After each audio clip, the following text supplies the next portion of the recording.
My name is Alara Vance, and I live in a small town called Maple Creek, Ohio. It's the kind of place where you cannot go to the grocery store without seeing at least 3 people you know, and the biggest news is usually about the high school football team or which church is having the best potluck.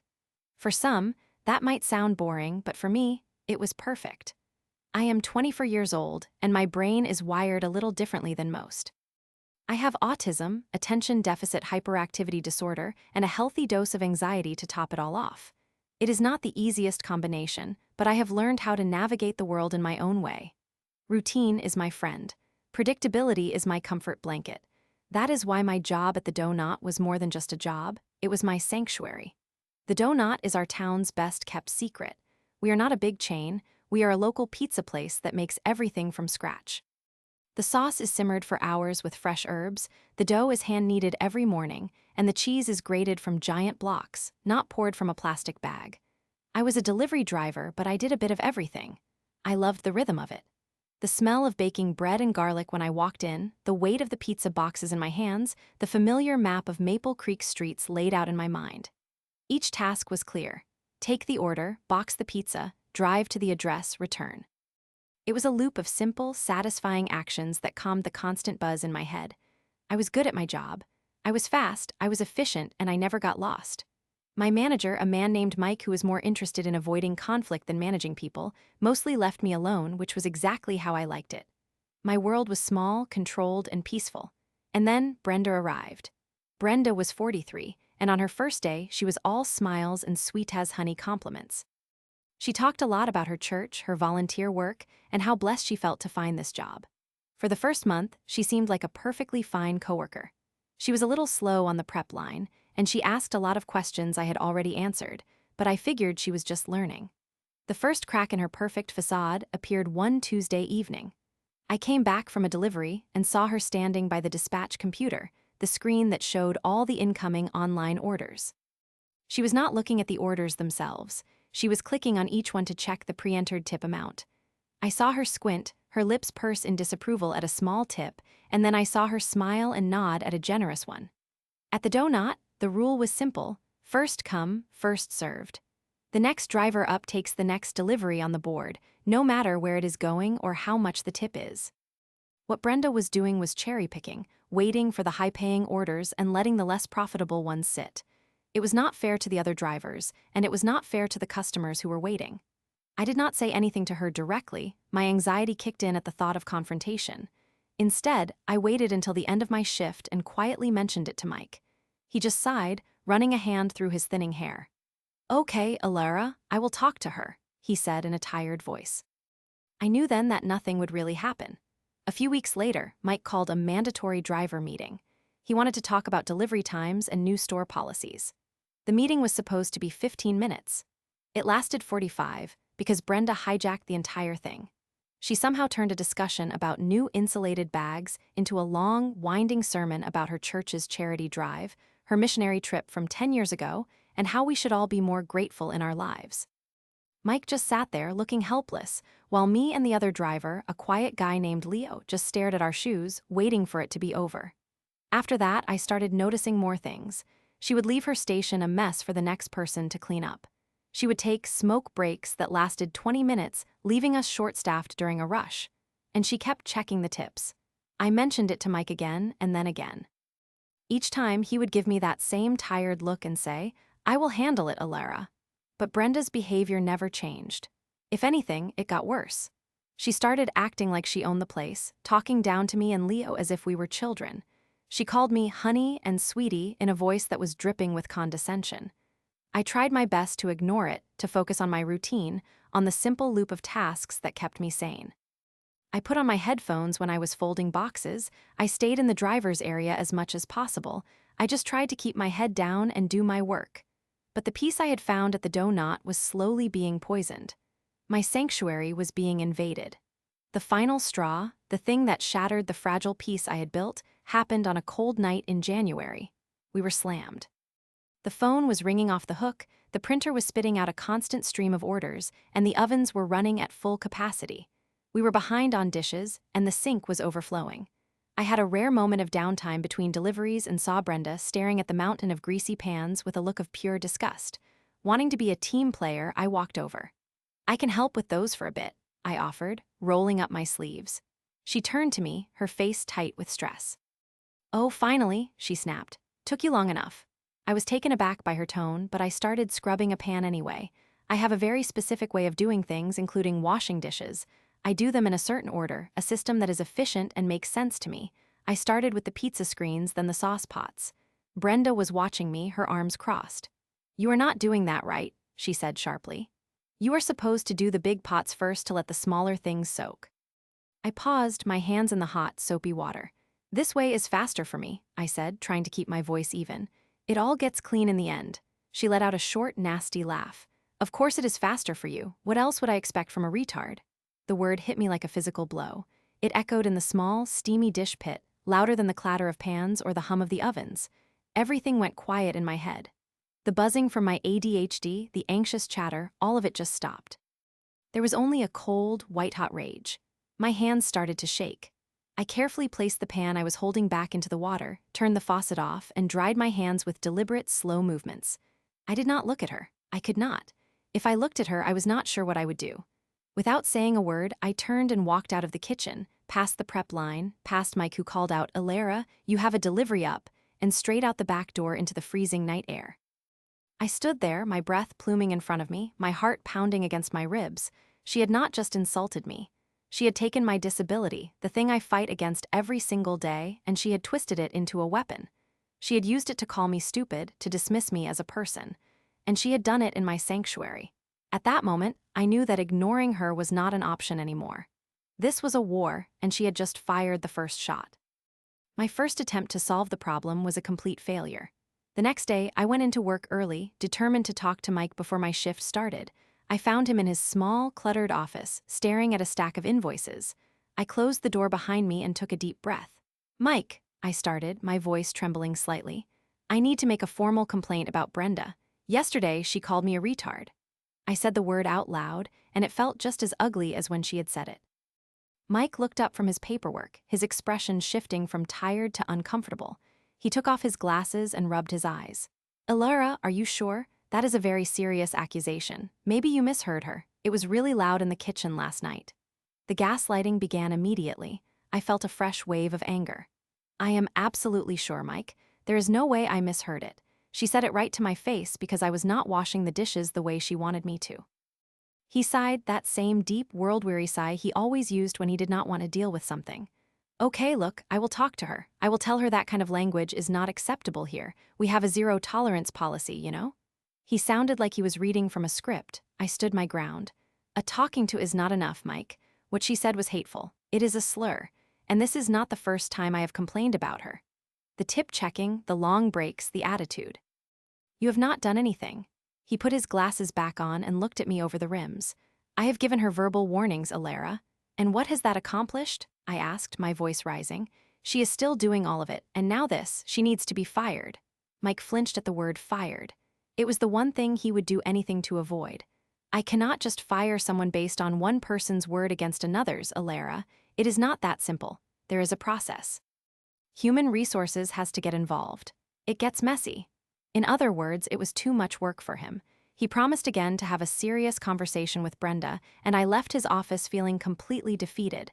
I knew his serious conversation would be a gentle tap on the wrist. I was right. For the next week, Brenda was sickly sweet to me.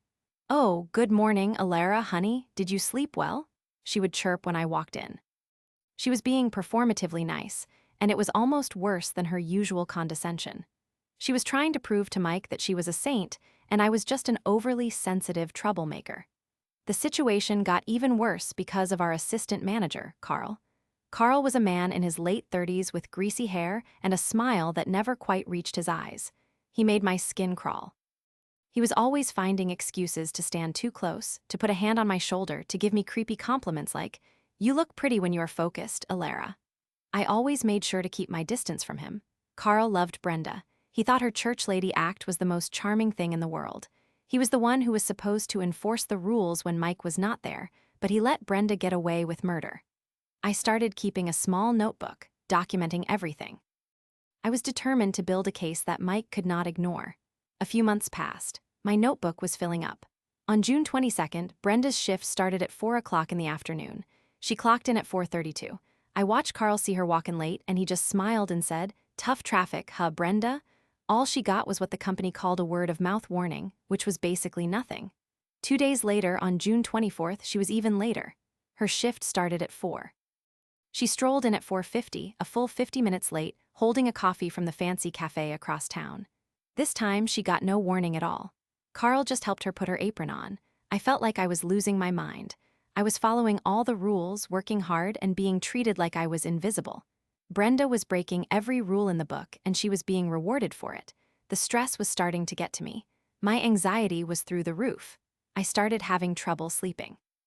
I would lie awake at night, replaying the moment Brenda called me that name, replaying Mike's dismissive conversation, replaying Carl's oily smile. The donut, my sanctuary, now felt like a prison. Leo, the other driver, saw what was happening. One night, while we were waiting for orders, he quietly said to me, "It is not right what they are letting her get away with. I see it." It was a small comfort, but it helped. At least I knew I was not imagining things. But Leo had a family to support. He was not going to risk his job by speaking up. I was on my own. The lowest point came on a slow Wednesday evening. I was in the back, folding what felt like the millionth pizza box when I overheard Mike and Carl talking in the office. The door was slightly ajar. "She is in here complaining about Brenda again," I heard Mike say, his voice laced with annoyance. "Honestly," Carl replied, his voice slimy as ever. "I think Alara is just a little too sensitive for this kind of work. She takes everything so personally.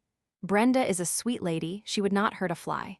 I know, Mike sighed, but I have to look like I am doing something. Human Resources keeps records of these complaints. I will just file another note and hope she calms down." Hearing that broke something inside me. They were not just ignoring me. They were actively talking about me behind my back, dismissing my valid complaints as me being too sensitive. They saw me as the problem, not Brenda. I felt a profound sense of hopelessness wash over me. I finished my shift in a daze, drove home on autopilot, and sat on my couch in the dark. I thought about quitting. I could find another job, another delivery gig somewhere else. But the thought of starting over, of trying to find a new routine, a new sanctuary, was exhausting. And more than that, it felt like letting Brenda win. It felt like letting them all win. They wanted me to be the quiet, sensitive girl who just went away. They wanted me to disappear so their lives could be easier. And as I sat there in the dark, the hopelessness began to curdle. It slowly, surely, turned into something else. It turned into cold, hard determination. Quitting was not the answer. Running away was not the answer. I had tried to solve the problem the right way by going through the proper channels. I had trusted my managers to do their jobs. That had failed. Now I was going to do it my way. I was not just going to get her in trouble. I was going to get her fired. I was going to get my sanctuary back. And I was going to make sure that Brenda, Mike, and Carl learned that actions and inactions have consequences. The time for being the victim was over. It was time to build a trap. The decision to act felt like a switch being flipped in my brain. The anxiety and despair that had been gnawing at me for months were replaced by a sharp, clear focus. I was done waiting for other people to fix my problem. I was going to burn it all down myself, but I was going to do it so carefully that only the guilty parties would get burned. My plan was simple in concept, but it would require patience and precision. The core of my case against Brenda was the hateful slur she had used. Mike had dismissed it as a he said, she said situation. I needed to remove all doubt. I needed undeniable, irrefutable proof. I needed to get her to say it again, and this time, I needed to have it on tape. I went to an electronics store and bought a small, discreet digital voice recorder. It was no bigger than a tube of lip balm. I practiced using it in my car, turning it on and off with one hand without looking. I figured out the best place to keep it was in the front pocket of my hoodie, where the microphone would be clear but the device itself would be invisible. For the next month, I became the model employee. I was never late. My uniform was always clean. I did my work with a quiet efficiency that made me almost invisible. I stopped complaining to Mike. I was polite but distant with Brenda. I avoided Carl like the plague. I was gathering my strength, biding my time, and waiting for the perfect moment. During this time, I continued to document everything in my little notebook. Every time Brenda was late, every time she took an extended break, every time she cherry-picked a delivery. I wrote down the date, the time, and any witnesses, usually just Leo. I was building a mountain of evidence, and the audio recording would be the avalanche that brought it all down. The perfect opportunity came on a Friday night in late August. Fridays were always chaotic. The air crackled with a special kind of stress. Orders flew in, the phones never stopped ringing, and every driver was running ragged. I knew Brenda hated busy nights. The pressure made her irritable and sloppy. That day, she showed up 40 minutes late, already in a foul mood. The traffic was a nightmare, she announced to no one in particular, throwing her purse under the counter. I just nodded and kept folding boxes. The trap was set. My voice recorder was on, nestled safely in my pocket. My strategy was not to provoke her aggressively. That would be too obvious. Instead, I decided to simply do my job, but to do it with absolute, uncompromising adherence to the rules. The very rules she loved to break.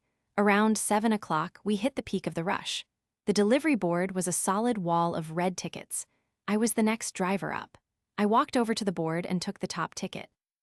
It was a small order, a single large pepperoni pizza, going to an apartment complex on the far side of town, an area notorious for low tips. As I grabbed the pizza, I saw Brenda out of the corner of my eye. She was standing by the computer, and I knew exactly what she was doing. She was looking at the next order in the queue, a massive 5-pizza catering order going to a big house in the wealthy part of Maple Creek. It was guaranteed to have a huge tip. She looked from the computer screen to the low-tip ticket in my hand and then back to the catering order. I could see the gears turning in her head. She was used to me and Leo just letting her have her way, letting her take the good orders to avoid a fight. Not tonight. "Hey, Alara, honey," she said, her voice dripping with fake sweetness. "Why do you not let me take that one for you? It is on my way home, practically. You can take this big one." She pointed to the lucrative catering order on the screen. It was a tempting offer. That order probably had a $30 tip attached to it, but I was not here for tips tonight, I was here for justice. "No, that's okay, Brenda," I said calmly, not making eye contact. "The rule is first come, first serve. This one is next." I turned to leave. Her sweet tone vanished instantly. "Do not be difficult, Alara," she hissed. "I am trying to do you a favor." "I am just following the rules," I said, my heart starting to beat a little faster. My hand instinctively went to my pocket, making sure the recorder was still there. I walked out, delivered the pizza, and got a $2 tip just as I expected. When I got back, the big catering order was gone. Brenda was gone. She had taken it out of turn while I was out. Leo gave me a look that said, "I saw that." I just gave a small nod and went to the back to wait. When Brenda returned, she was beaming. She made a big show of counting the huge wad of cash she had gotten as a tip. She was trying to rub it in my face. I ignored her and took the next order on the board, another small, low-tip delivery. This pattern continued for the next hour. I would take the small, undesirable orders in the correct sequence. Brenda would get more and more agitated, watching the profitable deliveries get taken by me or Leo while she was stuck waiting her turn. The final confrontation happened in the dish pit, the same place it had all started. We were both back there, Brenda angrily throwing pans into the sink, me waiting to grab a new stack of clean pizza boxes. She was muttering under her breath about lazy coworkers and unfair rules. "It must be nice," she said loudly, slamming a pan down, "to just not have a care in the world. Just do your little tasks like a good little robot, not thinking about anything." I did not respond. I just reached for the boxes. My silence seemed to infuriate her more than anything I could have said. "You think you are so smart, do you not?" she sneered, turning to face me. "With your little rules and your little systems, you think you are better than everyone." "I am just trying to do my job, Brenda," I said, my voice quiet but firm. "No, you are trying to make me look bad. You have been doing it all night, taking all the bad orders on purpose just to prove a point." Her voice was getting shrill. Her face was red. This was it, I knew it. "I am just taking the orders in the order they come in," I repeated. "That is the rule." And then she snapped. The pressure of the night, her own greed, and her frustration at being thwarted by my quiet competence all boiled over. The rule," she shrieked. "You would not know a rule if it bit you on the nose. All you know is how to follow your stupid little patterns because you are a brain-dead, useless retard." There it was, the word. Ugly, hateful, and crystal clear. It hung in the air between us. But this time, I did not feel rage. I did not feel hurt. I felt a cold, calm sense of victory. I had it. I met her furious gaze for a single moment, and then I turned, grabbed my boxes, and walked out of the dish pit without a word. My shift ended an hour later. I drove home, my hands steady on the wheel. I did not listen to the radio. I just listened to the sound of my own breathing. When I got to my apartment, I did not even take my coat off. I sat down at my computer, plugged in the little digital recorder, and transferred the audio file. I listened to it once. Her voice was clear, the slur unmistakable. Then I opened my email. I did not send it to Mike. I did not send it to Carl. I went to the company's corporate website and found the contact information for the head of human resources and the regional district manager, the person who was Mike and Carl's boss. I composed a very careful, very professional email. I detailed everything. I started with the tip skimming, explaining the store policy and how Brenda consistently violated it. I moved on to her chronic lateness, and I attached a scanned copy of my notebook with all the dates and times meticulously logged. I described her unprofessional behavior, the condescending attitude, and the way she created a hostile work environment. And then, at the end of the email, I wrote, "Finally, and most seriously on 2 separate occasions, Ms. Brenda has used ableist slurs against me. The most recent incident occurred tonight. For your reference, I have attached an audio recording of this event." I attached the file, took a deep breath, and hit send. The next day, I went to work as usual. The atmosphere was tense. Brenda was not there. Around 3 o'clock, the district manager, a stern-looking woman in a business suit I had never seen before, walked into the store. She went straight into Mike's office and closed the door. She was in there for a long time, then she called Carl in. Finally, she called Brenda in. Brenda was in the office for maybe 10 minutes. When she came out, her face was pale and she was carrying her purse. She did not look at anyone. She just walked straight out the front door and never came back. The war was over. I had won. The following weeks at the Donut were quiet. The tension was gone. Mike and Carl were walking on eggshells around me, treating me with a newfound, fearful respect. Leo gave me a quiet fist bump one afternoon when no one was looking. The sanctuary was mine again, but something in me had changed. I was not just the quiet girl who liked routines anymore. I had learned that my voice mattered and that I had the strength to make it heard. I felt a confidence I had never known before. About a month later, Mike called me into his office. I was wary, but I went. He looked nervous. "Ilera," he said. "Corporate has decided to reassign Carl to another store, a smaller one out of state, and they have strongly suggested I promote from within for the new assistant manager position." He looked at me. "The job is yours if you want it." I was stunned. Me, an assistant manager? The idea was terrifying, but it was also exciting. It was a chance to make sure that what happened to me would never happen to anyone else at the Donut. It was a chance to protect the sanctuary, not just for me, but for everyone. "I accept," I said, my voice clear and steady. And as I walked out of that office, I realized the revenge was not just getting Brenda fired. The real victory was what came after.